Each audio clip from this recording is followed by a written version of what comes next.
humanity. There are too many people getting too much face time on television who claim exalted status for Christianity and who are demeaning other faith traditions, particularly that of Islam. And my friends, this has got to stop. There is nothing in the Gospels, there is nothing in the teaching of Jesus Christ that says anything about burning the holy texts of other traditions. It is not there. The proposed burning of the Quran is obscene. It is not the work of peace. It is not the work of understanding. It is not the work of building bridges. It is insanity. And we can only imagine what Jesus would have said about Pastor Terry Jones and his Burn the Quran campaign. I think he would say, this has got to stop. Followers of Islam believe that the Quran is a collection of revelations received by the Prophet Muhammad from God about 1400 years ago. They believe that Muhammad was the last of a series of prophets and teachers and messengers that included Adam, Moses, Jesus, Abraham, all names revered by us as well. The word Islam means peaceful surrender to the will of God.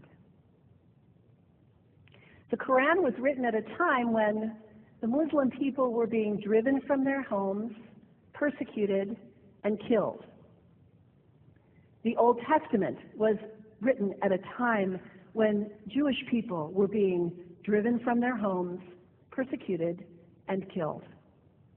And religious scholars will tell you that most holy scriptures have stories of war and violence in them. Throughout history, most faiths have used these texts to justify violence. And if there's anyone in this room at this moment who's thinking that I've got it wrong, after church today, pull out your Bible and look up Psalm 137. And you'll see that our own text has passages that can make us uncomfortable. But also, like the Bible, the predominant message of the Quran is of peace and care and loving God, justice, care for the neighbor, care for the stranger. In the Bible, we have thou shalt not kill. In the Quran, we have whoever kills another, surely he is killing all of humanity. And whoever saves the life of another, surely he saves the lives of all humanity. These are words of peace, words of faith, words that could save the world if we would take them to heart. The second thing you can do, the next time someone sends you one of those emails demonizing Islam, delete it. Don't forward it. Don't participate in the stereotyping. Don't give in to your fear. It's okay to be a little afraid. We all have those emotions. Just don't give into it. Don't sign on for it. Don't focus on this tiny group of extremists who commit acts of violence. Focus on the hundreds of millions of Muslim people in the world who are people of faith, whose priorities and concerns and families are not so different from your own. And third, when you think of Muslim people, think of individuals. Think of the professor at Ohio State. Think of the engineer at Honda. Think of the teacher at the elementary school down the street. When you think of Muslim people, remember those who died on 9/11, not the hijackers. There was only a handful of them. Remember Mohammed Sunhami Hamandi. He was born in Pakistan. He came to the United States as a small child with his parents.